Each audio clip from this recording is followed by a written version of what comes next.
Assalamualaikum, selamat pagi, semangat pagi. Hari ini kita berbagi manfaat lagi untuk kehidupan yang lebih baik. Semangat pagi kita hari ini. Secerah hari ini, matahari bersinar cerah dan semalam terjadi hujan deras disertai dengan angin kencang hingga ada beberapa pohon yang tumbang dan ranting-ranting juga patah. Bukan cuma itu saja, kadang-kadang kalau hujan deras biasanya selokan itu karena jarang tersentuh dan dibersihkan oleh warga, makanya meluap. Airnya meluap dan membawa sampah serta material lainnya. Nah, itu cerita bumi kita. Ya seperti itulah, kadang-kadang kita tidak sadar ternyata kebersihan, membersihkan lingkungan itu sangat-sangat penting. Ini bukan terjadi di satu tempat di suatu kota saja, tapi di banyak kota. Ya, itulah Indonesia dan warga Indonesia, warga plus 62. Hari ini kita membahas tentang sesuatu yang agak seram seperti judulnya, tapi ada yang lebih seram. Semalam itu setelah angin kencang, tiba-tiba ada burung gagak tuh.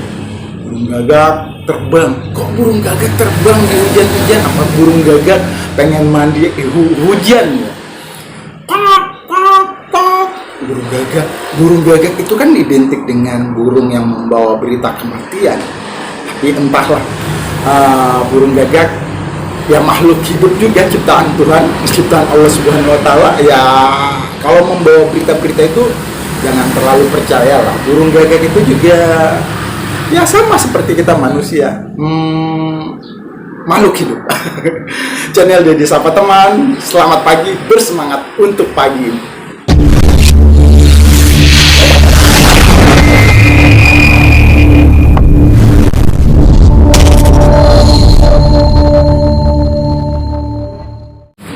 Teman-teman sekalian, pernahkah teman-teman berkenalan atau mengenal seseorang lalu tiba-tiba datang di alam mimpi?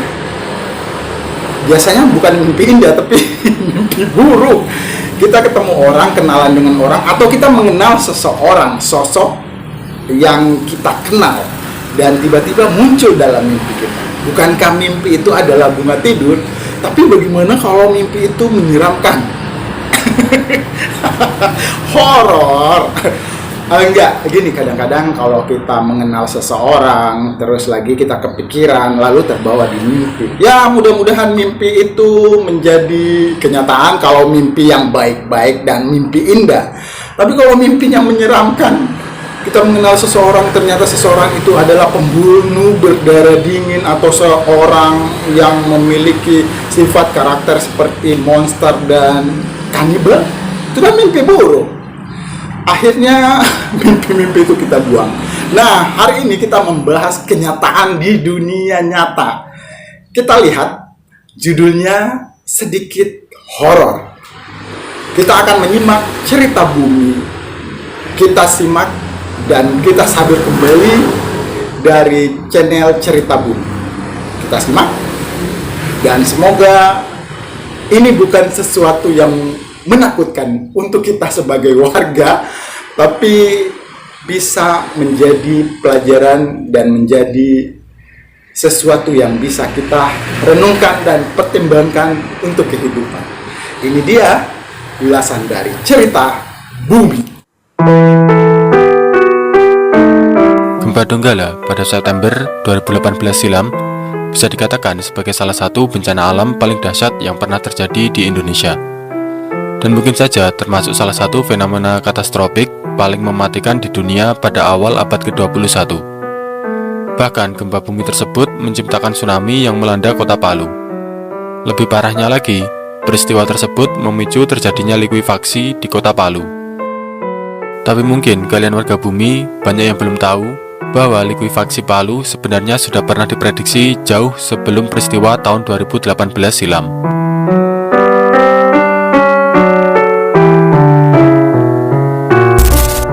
Jumat 28 September 2018, lebih tepatnya pukul 18 WITA, terjadi guncangan di wilayah Sulawesi Tengah dan sekitarnya.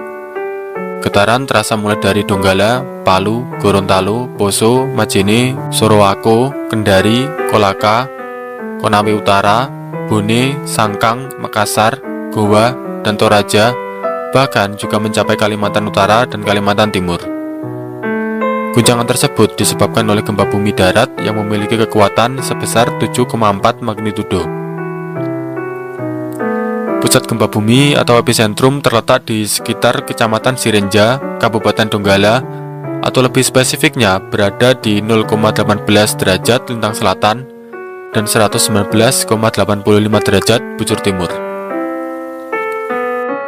Gempa bumi ini termasuk gempa bumi dangkal yang terjadi pada kedalaman 10 km, yang disebabkan oleh proses deformasi pada sesar Palu Koro, yang bergeser secara mendatar atau biasa disebut sebagai strike slip fault. Sebelum terjadinya gempa dengan kekuatan magnitudo 7,4 tersebut, sebenarnya terjadi gempa awal dengan kekuatan 6 magnitudo pada pukul 15 WITA, yang menewaskan 1 orang dan 10 korban luka-luka. Sementara itu, guncangan gempa yang utama dengan kekuatan magnitudo 7,4 mencapai level 10 atau ekstrim berdasarkan skala intensitas Mercalli. Guncangan terbesar terasa di kota Palu dengan peak ground velocity atau puncak guncangan tanah mencapai lebih dari 178 cm per detik. Sementara itu, di Kabupaten Donggala, guncangan akibat gempa mencapai level 7 atau sangat kuat dengan peak ground velocity sekitar 20 cm per detik. Dari monitoring BMKG, hingga pukul 3.55 WITA, telah terjadi 76 gempa bumi susulan yang tercatat, dengan magnitudo terbesar 6,3 dan terkecil 2,9 magnitudo.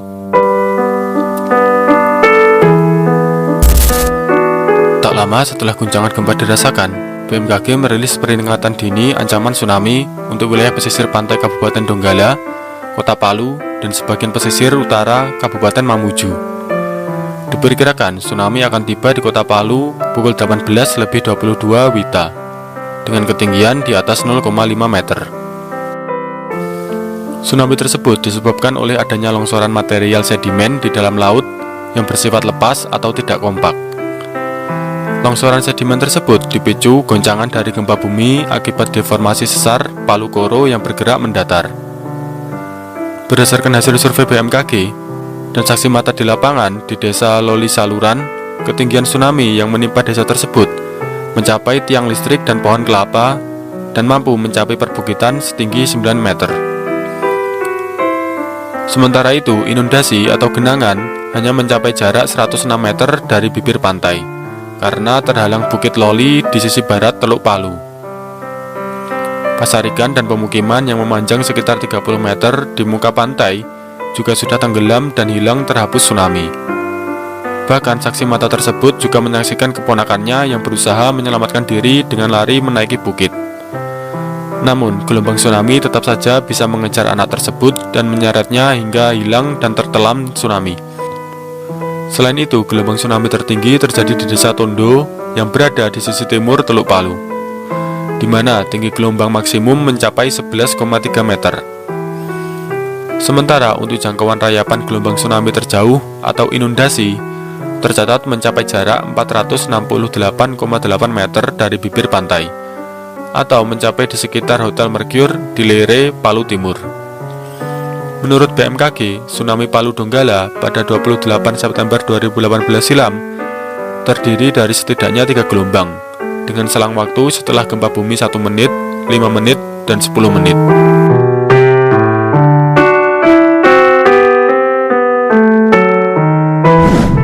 Peristiwa lain yang tentu saja paling diingat dari gempa Palu Donggala adalah fenomena likuifaksi Palu.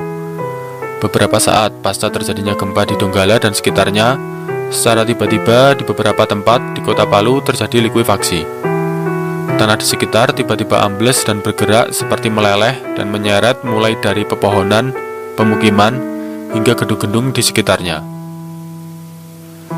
Lumpur seperti muncul dari tanah dan menyeret berbagai benda di atasnya, termasuk manusia, hingga akhirnya tergulung dan terendam lumpur tersebut. Tercatat terdapat 2 wilayah yang mengalami likuifaksi tanah paling parah, yaitu di Kelurahan Petobo dan Perumnas Balaroa di Kota Palu. Di wilayah Balaroa, likuifaksi tanah menyebabkan tanah ambles mencapai 5 meter di beberapa bagian. Terdapat pula tanah yang naik mencapai 2 meter. Rumah-rumah warga seperti terhisap oleh tanah akibat amblesan tersebut. Luasan area yang mengalami likuifaksi mencapai 47,8 hektar di Balaroa. Selain itu, di Kelurahan Petobo, likuifaksi seperti merubah wilayah sekitar menjadi.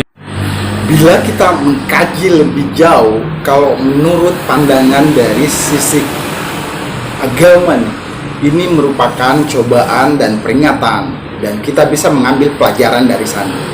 Tapi bila menurut kajian ilmiah ataupun penelitian secara logika, ini sesuatu yang terjadi karena alam sudah mulai berumur, dan kejadian alam ini pasti akan terulang dan terulang lagi menjadi sebuah siklus. Apakah itu benar? Kita lanjutkan menyimak lagi cerita bumi berikut ini. Likuifaksi seperti merubah wilayah sekitar menjadi seperti lautan lumpur. Lumpur tersebut menyarat dan menggulung pemukiman sekitar serta menimbunnya hingga ketinggian sekitar 2-3 meter. Luasan area yang terdampak likuifaksi di Kelurahan Petobo mencapai 180 hektar. Fenomena likuifaksi tersebut berhasil menghancurkan lebih dari 1.000 rumah di Balaroa dan lebih dari 2.000 rumah di Petobo. Selain dua wilayah tersebut yang mengalami kerusakan parah akibat likuifaksi, terdapat pula kerusakan parah di Desa Tosale, Desa Towale, dan Desa Loli di Kabupaten Donggala. Di Jono Oge, Kabupaten Sigi, juga terjadi kerusakan yang sangat hebat, dengan luas kerusakan mencapai 202 hektar, di mana 36 bangunan rusak dan 168 lainnya juga kemungkinan rusak. Likuifaksi yang terjadi di Palu pada tahun 2018 silam menyebabkan berbagai kerusakan, mulai dari jalan aspal yang ambles hingga 3 meter, tanah retak, hingga lahan pertanian warga yang berubah menjadi bergelombang.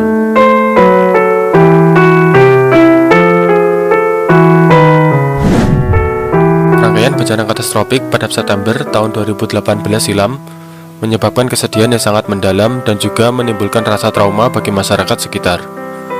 Tercatat korban jiwa akibat rangkaian peristiwa tersebut mencapai 4.340 orang dan 10.679 orang mengalami luka-luka, 667 orang hilang, dan sebanyak 82.775 orang harus mengungsi. Korban jiwa terbanyak dari kota Palu yang mencapai 2.141 jiwa, disusul dari Kabupaten Donggala yang mencapai 1.703 jiwa. Selebihnya korban jiwa berasal dari Kabupaten Sigi, Kabupaten Parigi, dan Kabupaten Pasangkayu. Selain itu, menurut Menteri Pendidikan dan Kebudayaan yang menjabat saat itu, terdapat 2.736 sekolah di Sulawesi Tengah yang rusak, serta sekitar 20.000 guru dan 100.000 pelajar yang terdampak karena bencana gempa dan tsunami tersebut. Kerugian material yang ditimbulkan dari rangkaian bencana ini ditaksir mencapai 1,5 miliar US dollar atau setara 13,82 triliun rupiah.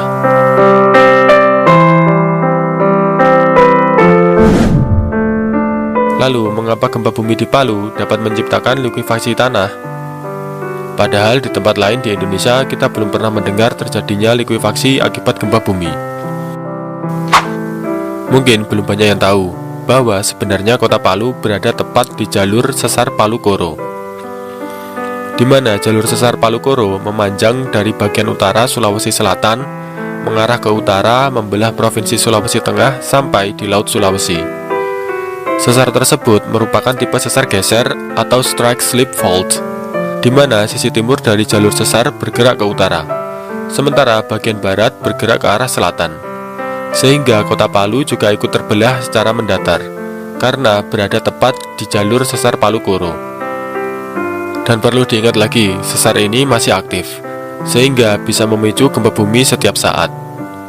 Selain itu, di sisi tenggara kota Palu juga terdapat sesar Poso yang bertipe strike slip fault yang juga masih aktif, belum lagi sesar-sesar mikro lainnya.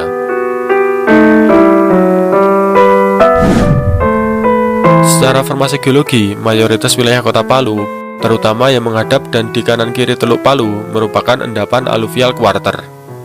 Formasi tersebut tersusun dari kerikil, pasir, lumpur, dan batu gamping koral, di mana karakter endapan tersebut belum terkonsolidasi atau masih lunak dan belum solid, sehingga jika terjadi gempa akibat deformasi sesar Palu Koro, endapan tersebut lebih mudah berpindah.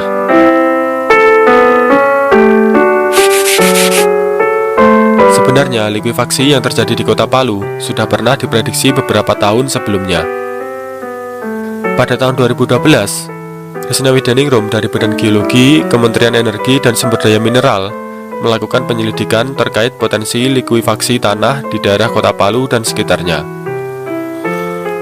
Penyelidikan tersebut mempelajari mulai dari material penyusun dan struktur patahan atau sesar yang berada di kota Palu, yang sebelumnya juga sudah kita singgung.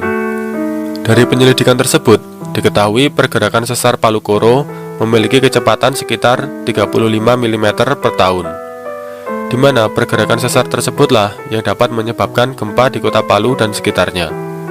Dalam penelitian sebelumnya juga menyatakan bahwa sesar Palu Koro dapat menghasilkan gempa dengan magnitudo sebesar 7,6. Dan itu terbukti di gempa tahun 2018 silam, kekuatan gempa mencapai magnitudo 7,4.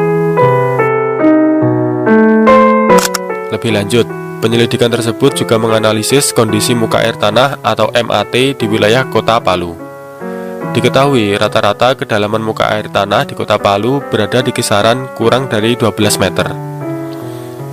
Dari kondisi geologis dan kedalaman air tanah, maka wilayah-wilayah yang berpotensi terhadap terjadinya likuifaksi berada di Ujuna, Bususu, Palupi, Sunju, Binangga, Sibeli, Langaleso, Kulukubula, Petobo, dan Jonpoye. Selain itu, penelitian ini juga memberikan analisis lain untuk memetakan potensi likuifaksi di kota Palu dengan pendekatan cyclic stress. Dari hasil analisis tersebut, daerah yang berpotensi tinggi terhadap terjadinya likuifaksi adalah Kalukubula, Birobuli, Taturu, Sunju, Lolu, Kawatuna, Lere, dan Birobuli Selatan. Secara umum, wilayah-wilayah yang berpotensi terjadi likuifaksi disajikan dalam peta berikut.